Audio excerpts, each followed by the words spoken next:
বিষধর খড়ির সাপ আটকে গেল বাড়ির জালে, আর সেই সাপ দেখতে মুহূর্তে ভিড় জমে যায় এলাকায়।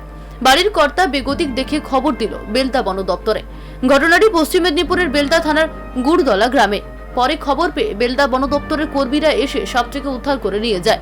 এই সাপের ইংরেজি নাম মনক্লেড কোবরা, বাংলায় একে পদ্ম গোখরে বলে ডাকে। এটিকে IUCN কর্তৃক ন্যূনতম বিপদগ্রস্ত তালিকাভুক্ত করা হয়েছে। এই গোখরের ফনার পিছনে গরুর খুরের মতো দাগ থাকে, আর যার বাংলা গোখরে নামটি এসেছে। বিষধর খড়ির সাপ আটকে গেল বাড়ির জালে, আর সেই সাপ দেখতে মুহূর্তের মধ্যে ভিড় জমে গেল এলাকায়। বাড়ির কর্তা বেগতিক দেখে খবর দিল বেলদা বন দপ্তরে।